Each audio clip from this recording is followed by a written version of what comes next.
Magoni, and all invited guests. Amujambo. Amujambo. That's better. You know, the advantage of speaking last is that there is no right of reply.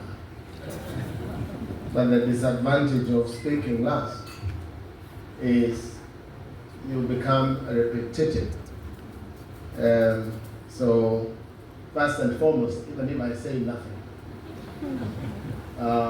congratulations, Airtel, for putting Kenya up there.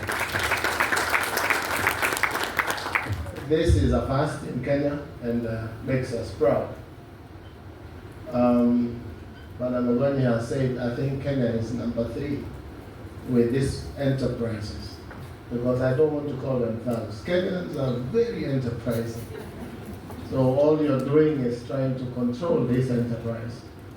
And many people are falling to these tricks, and these guys have continued to make money.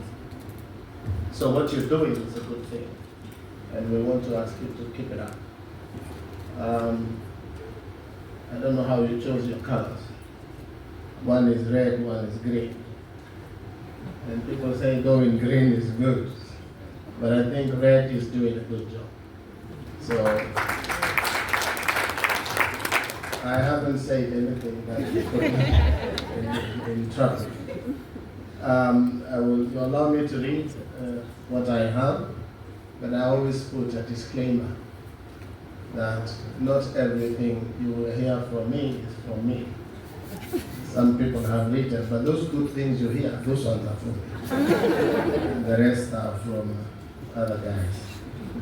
So allow me to quickly go through this.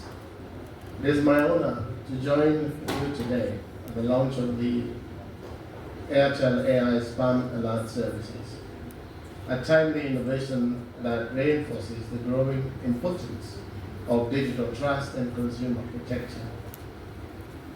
Let me begin by situating this initiative within the broader context of our national vision.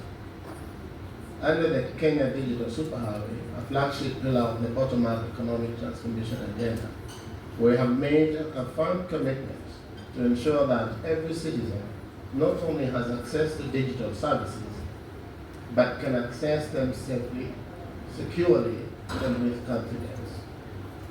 Spam messages, often laced with fraud, misinformation, and criminal intent, pose a significant threat to that vision. They erode trust, exploit vulnerable population, and disrupt the promise of a seamless digital experience. That is why today's development is not simply a technical upgrade, but a mobile operator. It is a step forward for digital safety in Kenya. The Airtel AI Spam Alert Services, powered by artificial intelligence, will proactively notify subscribers, as we've been told, when suspicious or potentially harmful SMSs are received. It uses advanced behavioral analytics, not by reading messages, but by detecting patterns, such as abnormal messages, as the CEO has just said. This is the first such AI-driven SMS spam alert system in Africa. And Kenya is proud to be the first country of the continent where it has been deployed. Internationally, similar technologies have been implemented in countries such as India, where telecom regulators and mobile operators have collaborated to use AI and machine learning to combat SMS fraud.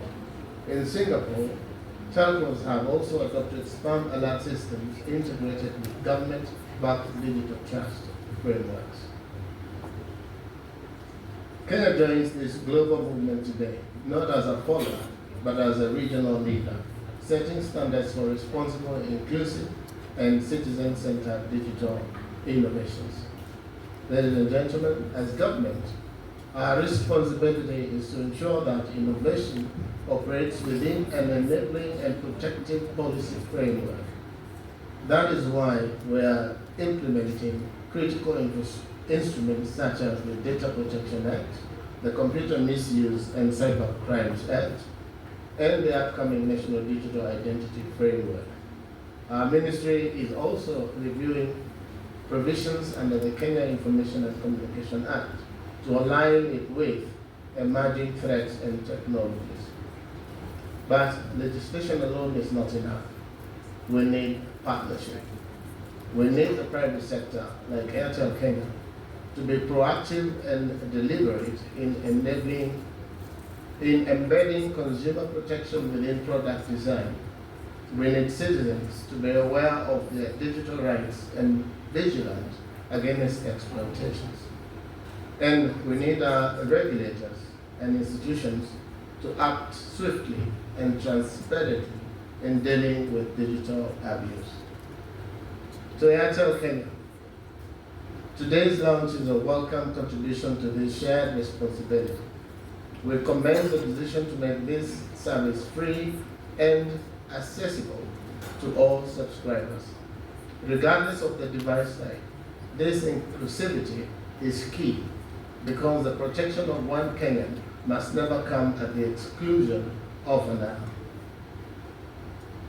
To other telcos, operators and service providers, we invite you to collaborate with the ministry to extend such protections across the industry. The future of Kenya's digital economy will depend on how we protect our people in this digital space. Ladies and gentlemen, let us continue working together to build a digital ecosystem that is not just smart, but secure, not just connected, but trusted, as Antony sang. Thank you so much, Bonasias.